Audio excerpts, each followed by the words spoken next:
Welcome to the Crime Redefined podcast, produced by Zero Cliff Media. Coming to you from the US Bank Tower, high above downtown Los Angeles. In our podcast, we drill deep into forensics and criminal investigation from the viewpoint of the defense, as well as explore the intersection of the media and the justice system. I'm Dion Mitchell here with my co-host Mehul and Anjaria. On this episode of Crime Redefined, we are thrilled to be joined by one of Mehul's colleagues, nationally renowned police procedure, use of force, and wrongful conviction expert, Timothy T. Williams, Jr. Yeah, I've known Tim for a number of years now, and we are both on the Los Angeles Superior Court expert witness panel. As a matter of fact, Tim and I are working on some of the same cases right now. And, you know, Dion, it seems that whenever I ask an attorney or a pro per inmate that I'm working with who they're using as their police procedure expert, Tim's name always comes up. He's all over the place. And I spoke to him earlier this year when I first learned that he had a book coming out. So, of course, I immediately invited him to come on Crime Redefined when his book dropped. But, man, who knew that right after his book came out early this year, we would be in the area of George Floyd and similar tragedies. And Tim's expertise is really, you know, right now in the forefront of the media. Yeah, I'm excited when you brought it up, and even more now because you need someone with Tim's background to separate fact from fiction. Speaking of Tim's book, it's entitled A Deep Dive, an expert analysis of police procedure, use of force, and wrongful convictions. It's an eye-opener from a guy who has all of the right credentials. Tim was with the LAPD for 29 years before retiring in 2003 at the rank of senior detective supervisors. If you think about it, he was at the LAPD through Rodney King, O.J. Simpson, the Rampart scandal. I mean, you name it, he's been there. And since 2003, Tim has operated T.T. Williams Jr. Investigations Incorporated in Los Angeles, just down the street from me. Tim is conducting expert consultation and testimony in criminal and civil matters. He's analyzed over 1,200 cases and testified in more than 200 of those. Among the high-profile cases he's been involved in are the Grim Sleeper, the Englewood Four, and the Cash D Register wrongful conviction matter. When does this guy sleep? He's making me feel like kind of a loser, like what I've done with my life listening to this guy's resume, you know? Tim has also appeared as an expert contributor on various networks, cable and radio programs, including 2020, Good Morning America, CNN, Fox, and Inside Edition. Tim has been called on quite a bit as of late to comment on the current rash of police excessive force cases that are now coming to light.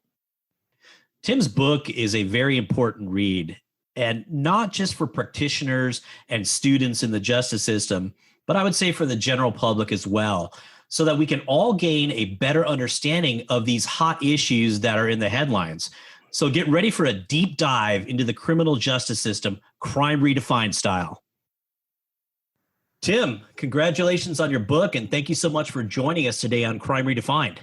Well, thank you for having me, and thank you for the congratulations on my first endeavor as an author.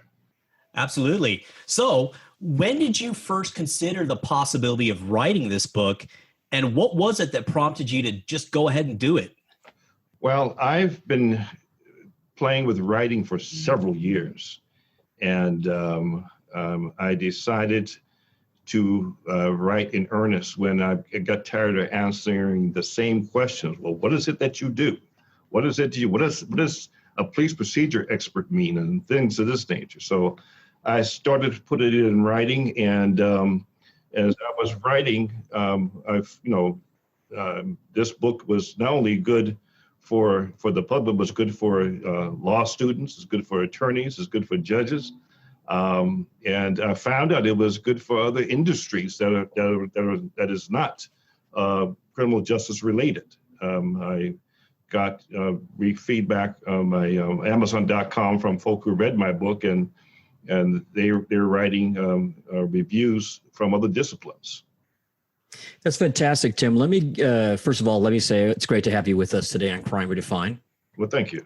And my first question is actually just to get more into the mechanics. Tell us about the process of being a first-time writer and author, like just the day-to-day discipline and all the mechanics that went into developing the book. Well, the first thing I did, I wrote titles of what I wanted, or issues that I wanted to talk about, and they end up to be titles of chapters. And as I wrote, that list was modified, and what you see was not my original version of what I wanted to write about. What I did, I set an hour a day to write, nothing more. I sat down an hour a day to focus on my writing. And if there was some times where I had a writer's block, I just shut it down for that day. Didn't waste time trying to make it work, and that's what I did. I didn't. My goal was not to write a 300 or 400 page book, but to write something that was simple and easy, so that the reader could get through it and understand what it was about. I did a deep dive in my book, but I didn't give all the answers in the book, because if you give all the answers, then why would you hire Tim Williams? You can read his book and get the answers. Good point. I'm a part-time writer as well. I was wondering, did you establish instead of a man cave, a writer's cave? Did you have a place carved out in your home where you just locked yourself up and put a do not disturb on your door? No, I have a very spacious office space. I have my own suite. I have a big office, and I have a working area, and I have a conference room. So I can isolate myself, and I close the door to my office, and I tell my assistant, don't bother me for an hour. And that's what I did. I didn't have the same time every day. Because I have cases and I have to deal with attorneys. And what I normally do was try to come in early in the morning. And I'm an early riser. I get up at 3 or 4 o'clock in the morning, which is not an issue for me. And I'll try to get to the office about 6. And from 6 to 7, I write. Well, Tim, I recall back in the 80s, the controversy with LAPD and the chokeholds and all the stuff that Daryl Gates was saying. Why do you think that so many agencies are just now, 4 decades later, finally having the conversation about getting rid of this chokehold? Well, you got to remember there was 2 chokeholds. There was a bar arm, which was used, and that was what was a thing of the 80s. And that was banned, and in fact, it was banned all across the country. What remained was the carotid chokehold, which is being talked about today. And there are some agencies that I know banned it years ago because of liability issues, and I found that out doing a lot of civil rights cases. And there's some agencies who's kept it, LAPD being one, and a lot of other agencies throughout the country. Well, this is now costing municipalities millions and millions of dollars. So there's that tool will soon be gone. What has to be done, though, it has to be done, in my opinion, from the federal level, because some municipalities will try to hold out on that until they can't hold out on it anymore. And if it's started from the federal level all the way down, mandated, I think that you'll get nationwide compliance in that area. Tim, I'm curious, during your time with the LAPD, what type, if any, of racial bias training was being provided to officers? None. Wow. That explains a lot, right? Yeah. There was, when I was in academy, you had racial sensitivity training class. It was done by a Black. And that is the only training that you've got. You may have gotten some sprinkling of certain types of discussions depending on what classes or schools you went to. If you were going to Supervisory Leadership Institute or West Point or things of that nature, you may got a sprinkling of that type of discussion, ethnic, racial discussion. But as far as intentional training, that was absent. Can you define the class? Are we talking about an hour all day? When I tell you a class, like when I went to West Point Leadership Institute, that was I think it was a 4-month training. and you had to read a cadre of books. You had to, write reports on those books, discuss them, and it was and you had training from managers and mid-managers from all across the country, and you talk about issues of law enforcement of at that time, and I went, I believe, in the mid '90s is when I went to West Point. Supervisory Leadership Institute, you as at a post as peace officer standard in training, and that was given, and that covers supervisors from all over California, and we talked about that. In fact, in supervisory leadership training, there was a book that was written by a Black Panther that was required reading, and there were individuals, some whites in the class that refused to read the book. And so they said, the instructor said that if you don't read it, you take your behind back home, and I will call the chief, and we will make sure that you will get no more of this type of training from post. And that changed them around, so they read the books. And so if you're dealing with law enforcement, you represent a very diversified community. And your training has to be diversified in nature. It's got to cover everybody. Yeah. And it has to embrace everybody. That's right. Correct. Tim, I've heard you mention a line about the 2 rodeo drives. How does that go? Well, there was this came in, this a real live testimony. I was testifying in court, and the DA asked me a question that the DA should have known the answer to. And she probably didn't think that I was going to answer it the way I was going to answer it. And she says, is there different types of policing in different communities? I says, yeah. I said, there's a different type of policing in the white community, and there's different type of policing in the Black and minority community. And I said, I'm going to give you an example. There are 2 rodeo drives in Southern California. One is in Beverly Hills, and one is in the minority community now called Barack Obama Boulevard. And I says, you get a very aggressive community of type of law enforcement approach in the rodeo drive, now Barack Obama Boulevard, in the minority community, and you get a different type of basically a humane approach in the rodeo drive in Beverly Hills.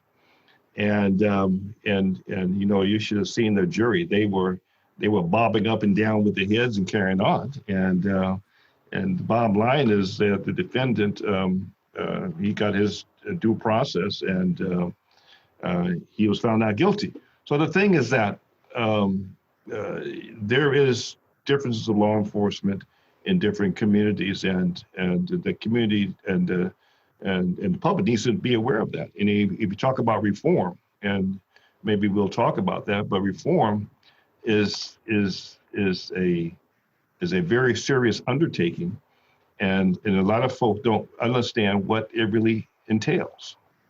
That's a great segue to my next question. Is what changes have you seen with the LAPD since you retired? None.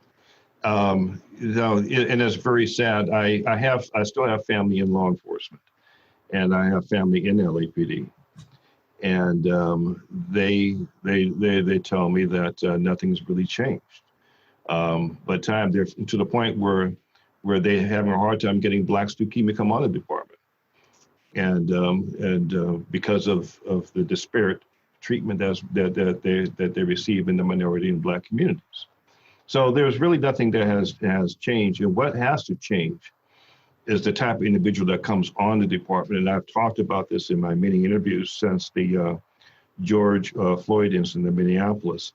One of the things that has to take place is you got to bring the right people on. And you have people doing background investigations who are retired police officers, and I call them gatekeepers. And they're bringing the same type of mentality into law enforcement that you need to change.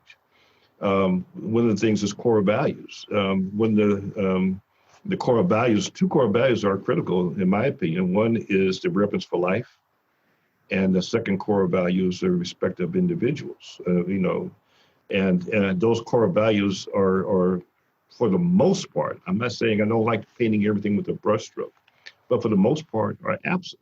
I was testifying in Florida on a murder for hire case, attempted murder for hire case. It was a very high profile case, and the media, it had the total media coverage, and they were in another room, and then they had a camera in the courtroom, and those courtrooms in Florida, they're humongous. They will hold something like 80 people, and it was packed. And so I'm getting in there. The DA asked me, so Mr. Williams, it says, isn't it true that LAPD gave you your core values? It says, absolutely not. It says, my mother and father gave me my core values, and I brought my core values to LAPD. And hopefully that that LAPD accepted some of my core values. And so the thing is that, there is a feeling that, there's that culture, that law enforcement culture that has manifested itself to having problems in minority communities. And that culture has to be changed to make a difference in reform. So let me ask you this, Tim. When you retired from LAPD and first began doing defense work on criminal matters, what was that transition like for you? And did you get any blowback from your former colleagues? I did. I got blowback, and the transition was easy. I was working at the highest level in the organization. I was working in robbery homicide division, and I let the defense attorneys I was going up against. I'm from the old school. I had a lot of friends who were defense attorneys and associates. And just because I'm working on one side doesn't mean that there are enemies. I mean, when I came on the department in 1974, there was a camaraderie. When you go in there in the courtroom, you're expected to do your job and do it the best of your ability. If you're a DA, expect you to do your job. If you're a defense attorney, expect you to do your job. End of the day, you go there, you may have your cocktails and you sit down and have lunch together and do what you need to do. But you don't see that anymore. And there's that division and that them versus us, and it's and I talk about that as well in my book. Well, Tim, I read that you said in an interview recently about the tear gassing of peaceful protesters in Richmond that if officers are that sensitive, they need to find another job, and that's not the job for them. And, I've often had that same thought when I see these instances of police seemingly overreacting. But my question about this is there something different about what's being taught at the academy level these days, or maybe not being taught, that's causing this problem? Well, it's a them versus us mentality.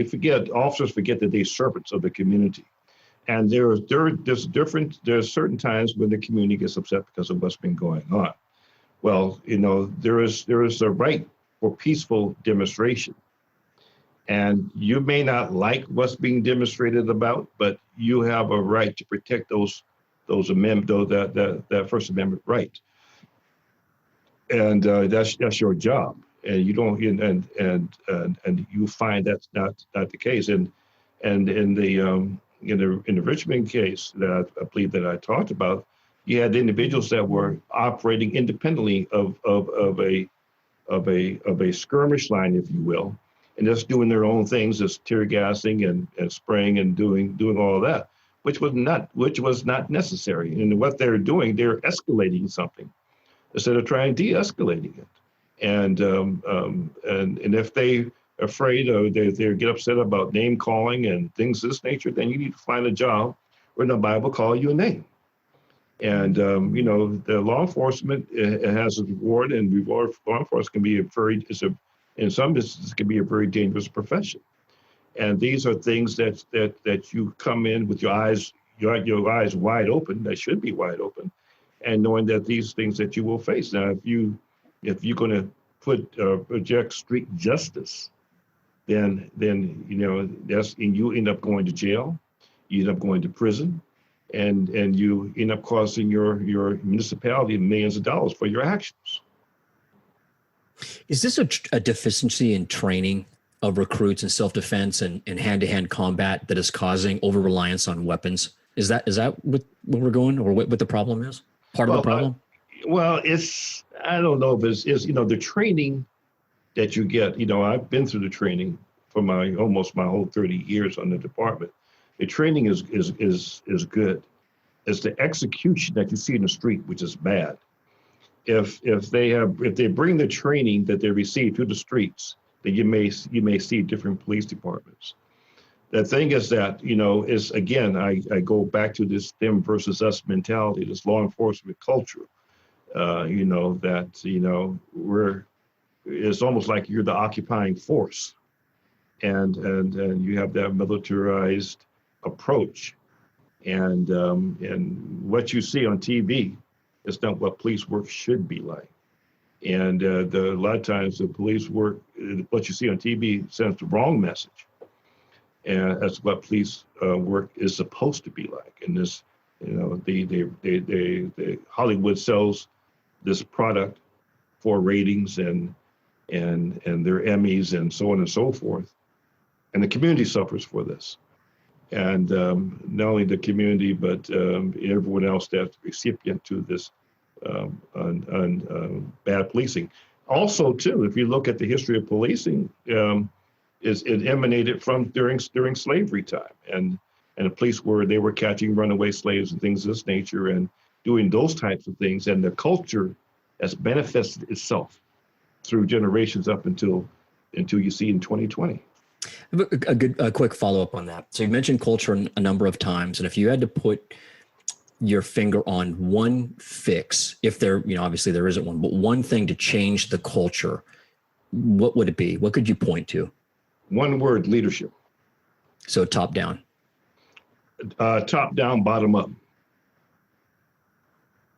It's like an accordion. You got to have supervisors on the front end, and you have to have the chiefs on the top end.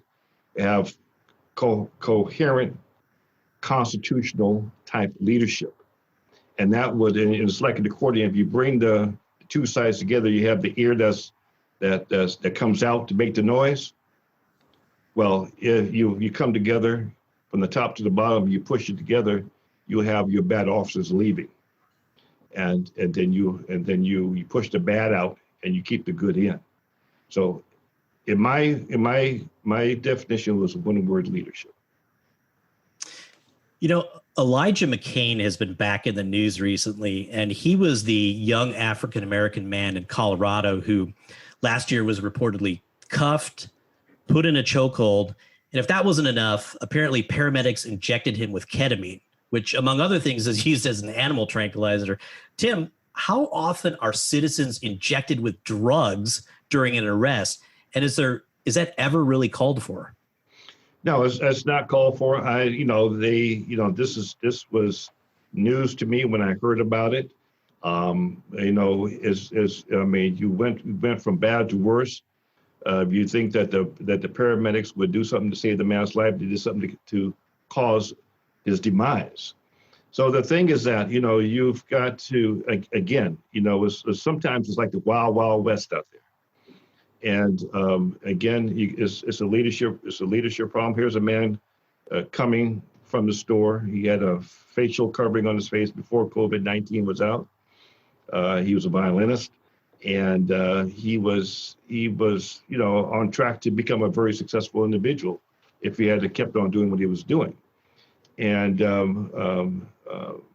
here he's been contacted by law enforcement and profiled, and ends up dying. And so the thing is that, again, that culture that's out there is the law enforcement culture, the criminal justice system's culture has got to change. This is kind of a part two to my previous question, Tim. How culpable are law enforcement supervisors and brass in these incidents that we're seeing, such as the George Floyd tragedy? In my opinion, they're totally culpable. If when I do a lot of civil rights cases, if I get the case early, I instruct the attorney advise their attorney to be sure to get all the supervisors, get the watch commander, get the commanding officer, get the bureau commanding officer, the sergeant, get them all involved in this lawsuit. Because there are many times I have reviewed and analyzed a discovery, and I say, oh, here's the problem right here. And this sergeant didn't do this, did that, the other. And I said, as I sit down and talk and converse and consult with the attorney that retained me, oh, Tim, I forgot to tell you, he's not in the lawsuit. Well, guess what happens now? You lost your case, because that person that needs to be in a lawsuit wasn't. But for if he had done his or her job, we wouldn't be here looking at this matter. As a chief of police, anytime a law enforcement agency is sued, that person's always involved in the lawsuit. So as the chief is always involved, you bring in the frontline supervisors as well as internal affairs and all their chain of command, who rubber stamps the investigation. You bring everybody into the mix, and then as you triage the case, you can always take people out, but you can't bring them in. Tim, in your book, you talked about a specific instance where a chief of police was subpoenaed. Tell us a little bit about how that went down in that case. Well, his office was subpoenaed to get him to come to court. It was a small police agency, and he told I forget the nature of the case, but I believe that one of the officers was in fact he ended up going to prison, and on another issue, and so he asked he subpoenaed the chief. Chief says, I'm not coming. So he told the judge, and the judge said, well, was he served? And said, yeah, well, yeah, this officer was served. So so the judge gets on the phone, calls the chief's office, and tells whoever answers the phone that if Chief so-and-so is not in my office in 30 minutes, there'll be a warrant for his arrest, body attachment for him. And the chief got there in 10 minutes. And, I'll bet. And it was kind of humorous, but it took that to respect a summons of the court, because when a subpoena is served, that's coming from the court. The court's telling you to be there, and you disrespecting the court by not being there. And so the judge says, you disrespect me once, it won't be a second time. You're not here in 30 minutes. There will be a body attachment for you. You got there in 10. Well, Tim, you already alluded to your involvement in the Dahlia DiPolito case in Florida. Tell us what the role of the TV show Cops had in that case, and what your thoughts are on the recent cancellation of TV shows like Cops and Live PD. Well, the thing is, one of the things I testified in the second trial, and that's where it came up with the hung jury, is almost like the investigation is being staged for TV instead of they're following what the detectives are doing. And there's certain things a lot of stuff is confidential, and you don't want that stuff out there. And and then you had an informant that was telling about, and this informant wasn't supervised. He was almost like telling the defendant what to do and what to say, and it was just a chaotic mess. And from my perspective, and a jury agreed with it to the point where the jury came back. It was a hung jury. And then 7 years later, I testified. No, a few years later, but maybe 2 years later, I testified again, and the jury came back finding her guilty. But the thing is that I have a strong opinion that TV should not be involved in criminal investigations, a live criminal investigation. If you want to have a segment where you sit down and talk to detectives after a case is adjudicated and follow through what has happened, that's fine. But when you're doing an investigation, there are things that are subject to exculpatory issues as in court. There may be things that may have some legal ramifications that may be to the defendant's detriment. And there's a whole lot of other things that goes on. So that, again, that's why I'm glad to see those type of shows being divorced from real live police work. All right, Tim, I've got a little bit of a curveball for you, and I had to ask this question. I want to know what your role in the Grim Sleeper case, and what was it like working on that case? The Grim Sleeper case was a very interesting case. It was a death penalty case, and it was he was responsible for I think it was 15 murders. DA had some murders in the queue in case certain counts were lost, and it was a case I think I was on for about maybe a little over 3 years. We had to get more investigators on the case because we had one investigator, and so I texted the DA. I mean, not the DA, but the defense attorney, if you wouldn't mind if I talked to the judge who was appointing all this stuff. And he said, sure. So I talked with the judge, and we went back and forth. He knew me from when I was working at RHD, Robbery Homicide Division. So I wasn't a unknown person to him. So we ended up, I said, I wanted 4 investigators. And he says, tell you what, I'll give you 3. Well, I got 2 more than 1. So that was great. So we got that. But it was very difficult. Learn a lot of science. It was a DNA case, and we found some issues. I'm not a scientist, but we found some issues there that other prior serial killers' DNA was present that did murders on the Figueroa corridor during that same time. That was several series of murders going on during those days. So it was hard. It was a hard case. A lot of tensions flaring up in court, and at the end of the day, Mr. Franklin was convicted. He ended up dying in San Quentin about I think about not quite a year now, about 8-9 months ago. He died of I think the report said natural causes. So it's not the first high-profile case I've handled, but it's the first serial murder of that magnitude that I've handled. And it's more controlling.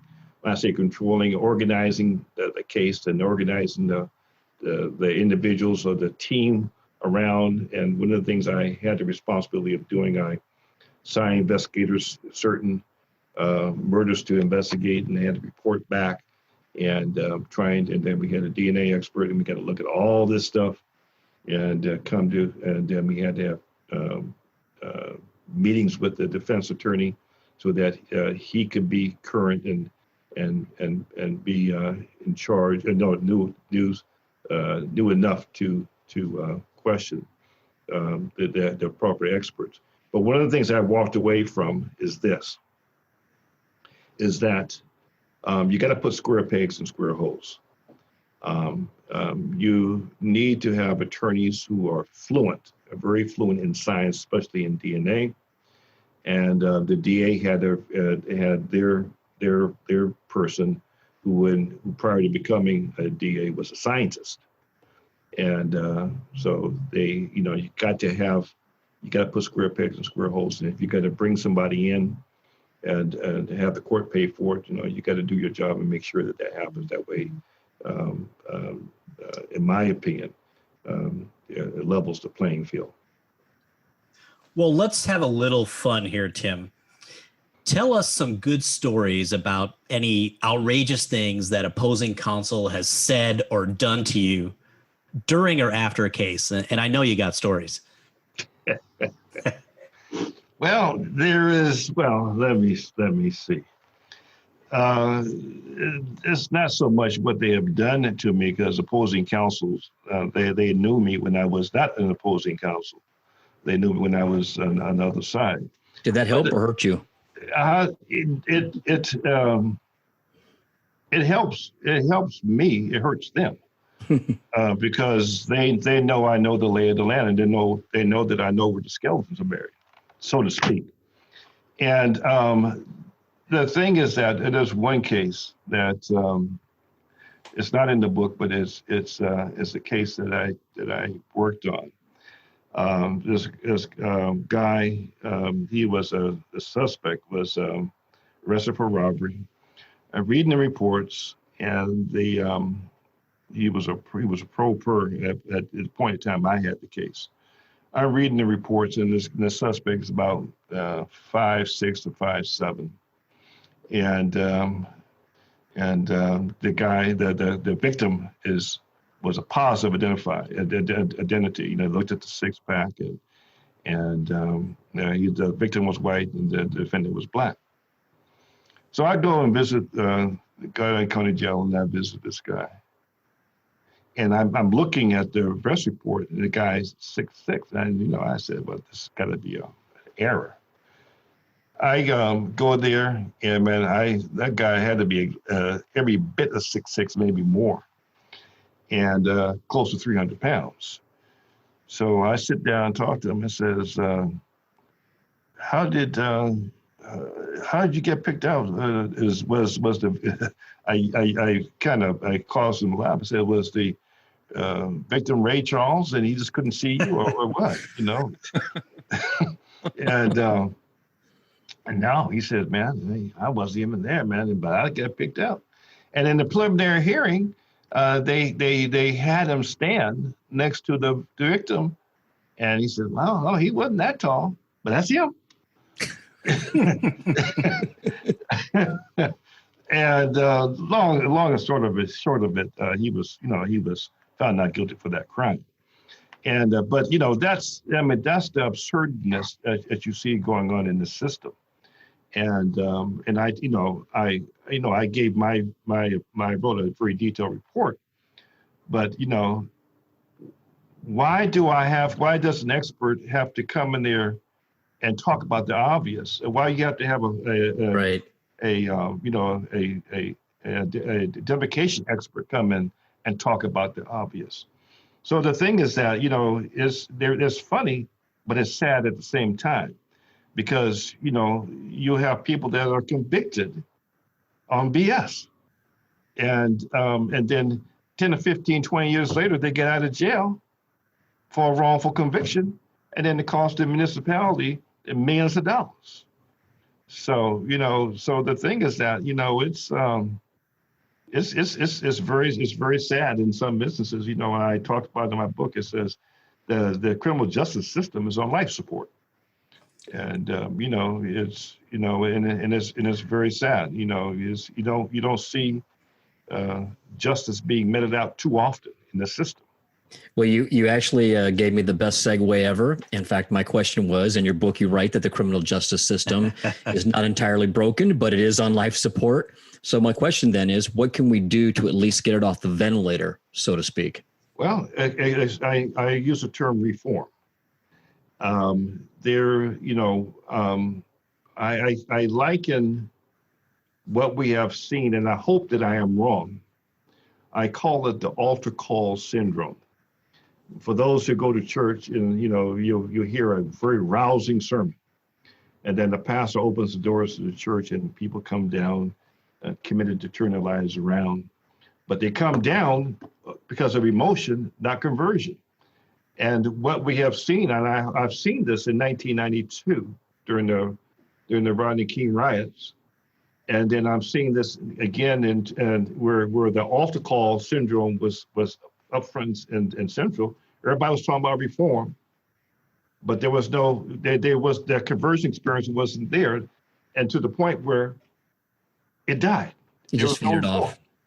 And now I'm just hoping you had worldwide demonstrations behind the George Floyd killing, and I'm just hoping that the reform discussion will take place, or will benefit, will come to fruition. Not the discussion, but true reform take place. It'll actually stick this time. Yeah, well, it was never tried, because reform.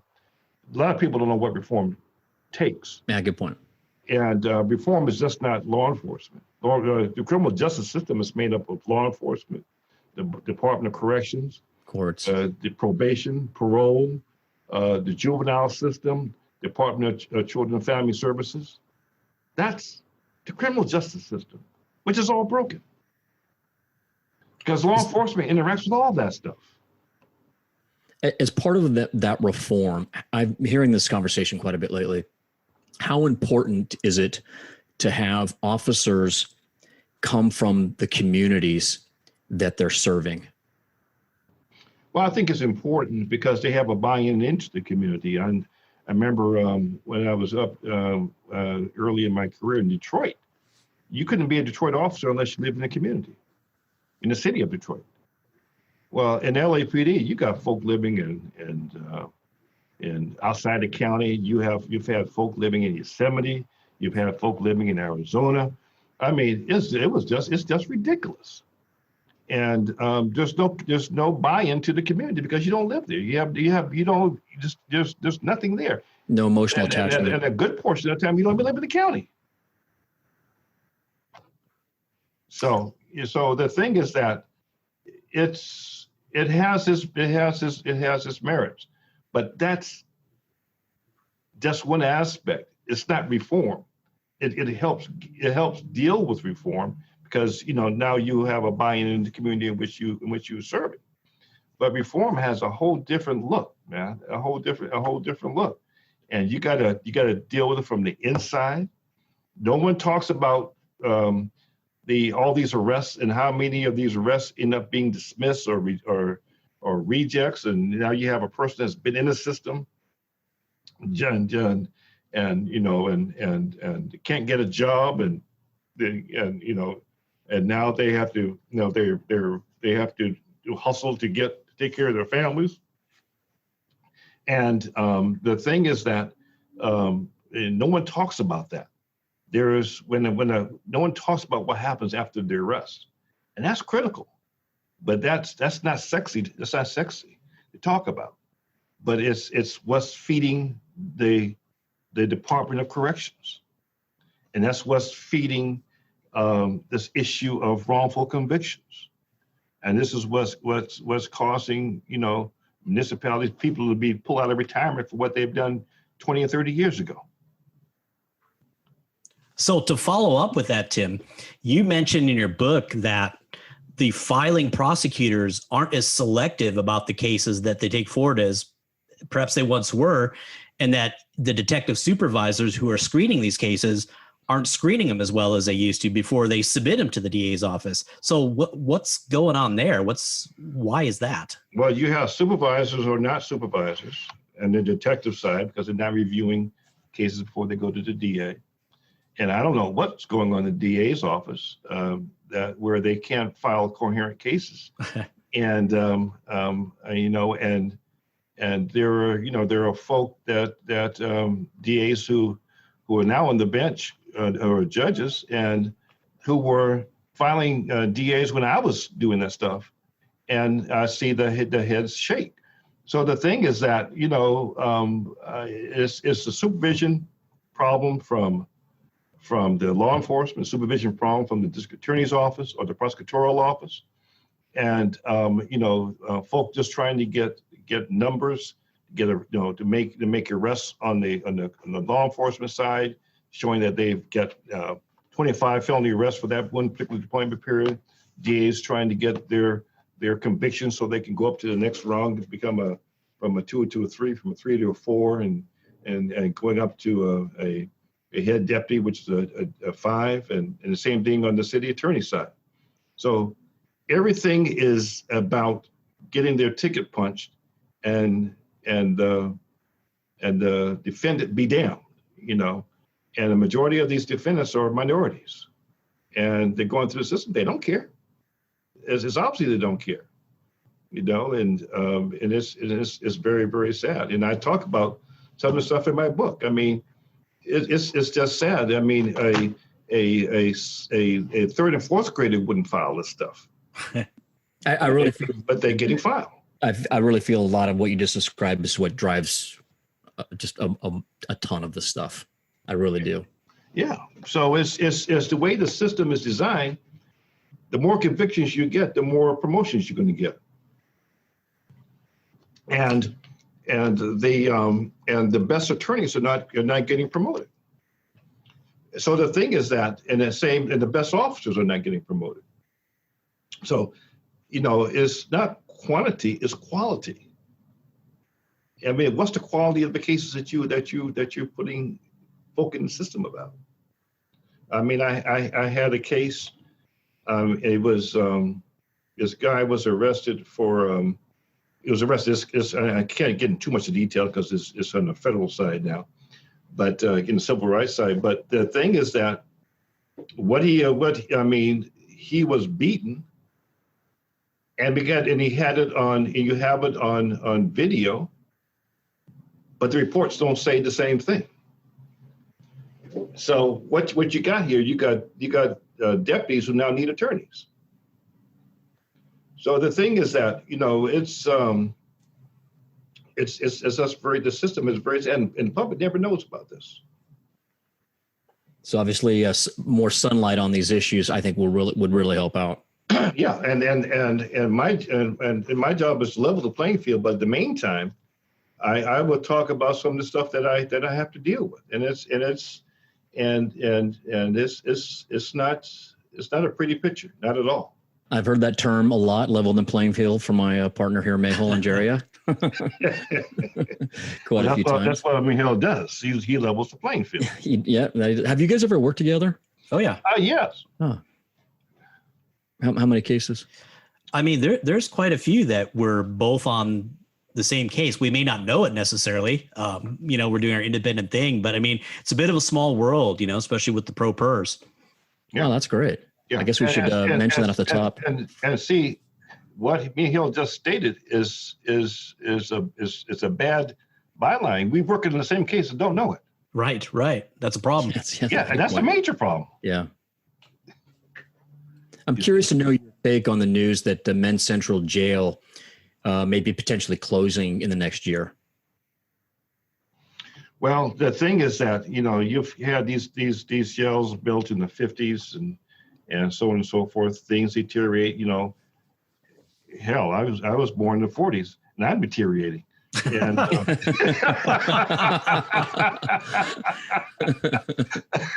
so, the thing is that, you keep on putting duct tape and all the stuff on to keep things together. I mean, it just doesn't work. And then you got this pandemic that's hit the world and is manifesting itself in the county jails, in the prisons, to the point where you have what you call it a criminal justice. You got pandemic in the criminal justice system, and nothing is being done. So the thing is that there's again, it all comes down to the issue of reform. Why do we have to have these issues, these discussions? They know doggone well that things have to be done. They were talking about doing away with this jail several years ago. And guess what? You come right to the same discussion. And what does Einstein say? Doing the same thing over and over again is a definition of insanity.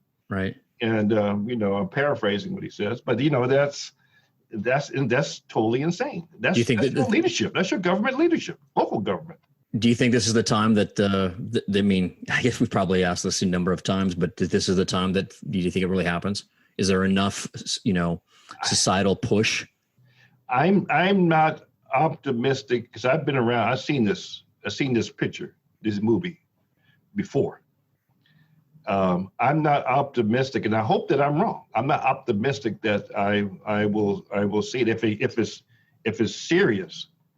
I don't think that we'll be around to see the total reform, because it's going to take anywhere from 15, 20 years to make a major change, because you're dealing with a system. And that's in that the system has many spokes, and just law enforcement alone to turn that around, it's going to take about 5 to 10 years. Tim, I got to say, your timing for releasing this book is impeccable.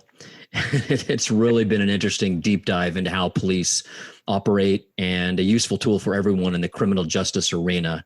And really, for Mehul and myself, we can't thank you enough for sharing it with us on Crime Redefined today. Well, it's been a pleasure. Thank you so much. I'm glad you enjoyed it, and share this with your colleagues. Because again, it's not only good for the criminal justice system; it's good for all systems. I don't know about you, Mehul, but I was truly impressed with Tim's book and his interview. I found myself kind of getting lost thinking about his answers and almost forgetting to ask my next question. Yes. It was definitely riveting listening to Tim. And, we see the symptoms of the disease of the criminal justice system, but it seems like no one has taken the time to perform a full diagnosis on all body systems, if you will. But here, Tim has laid out the roadmap of how to do that, from starting with background investigations of potential police officers to the supervision of police and prosecutors, and to examining the culture of these institutions, and finally exploring the motives for convictions and incarceration. I agree. And as you said before, it's great that more and more wrongful convictions are getting exposed and reversed, but we also need warriors like you and Tim who can prevent them from happening in the first place, which is, I think, where these spotlights needs to be shined on. Yeah, absolutely. And, Tim is definitely the man. I mean, he's pretty much considered an OG that we can all learn from. And I hope that this episode has been enlightening and thought-provoking for our listeners as we digest the headlines of all the issues with the police these days. And just as a final point, Tim was talking about what I would call scoreboarding, where a prosecutor or a prosecutorial office is just trying to get a conviction at all costs, so that perhaps there's promotions, maybe there's a bigger budget for the office. And you think about it, in that scenario, they're going to be less likely to be receptive to requests from the defense for evidence, for retesting, for thorough discovery, because they're going to perceive that, not that that's good for justice, but that's going to hurt their case and they may lose. And if you think about it, if you really believe that a man or woman that you are prosecuting should be in jail and that you want to give justice to the victims, you don't just want to earn the conviction, but you want to earn a conviction that sticks. So theoretically, you would want to have the defense be able to look at essentially whatever they wanted to, as long as it's reasonable, so that you prevent a lost appeal and then the case comes back. And I mean, I've had I've had some high profile cases where I've put in a request for DNA testing and the prosecutor's pretty much like, hey, test whatever you want. I'm not worried about it. I don't have anything to hide. And I think they have the proper mindset that let's get this done properly as a system in the first place. So we're not messing with appeals and wrongful convictions and all of that. Like we said, let's do this right in the first place. And that's why people like Tim and I are critical to let's nip this in the bud before 20, 30 years pass. Two quick comments. Do you think, one, everything you said would speed up the process? You wouldn't have, these cases lasting, decades in some cases, right? Right. If you could cut down the appeals. But when you kind of figure out that the prosecution's holding back evidence and reports, et cetera, is that a tip? Is that a tell? I think it is. That it's maybe this is just kind of a scoreboarding case for them? Yeah, or whatever area you're poking in, you can kind of determine that, hey, you struck a nerve and that maybe there really is a weakness there. I mean, maybe there's a reason they don't want to turn it over. That's a good point. They know the chain of custody is weak. They know there's a problem with their officer, so I guess it's an interesting psychological game as well, which it shouldn't be gamesmanship, but that's just the way it is. True, but that makes sense. Crime Redefined enthusiastically recommends Tim's book. A deep dive, an expert analysis of police procedure, use of force, and wrongful convictions. Get a copy at timwilliamsjr.com. You can also learn more about Tim's professional services at ttwilliamspi.com. Also check out his LinkedIn page where his recent media appearances are compiled. We sincerely appreciate all of our listeners and followers and appreciate your efforts in spreading the Crime Defined message. You can also listen to all of our episodes at crimeredefined.com. And please do connect with us on Twitter, Facebook, YouTube, and Instagram.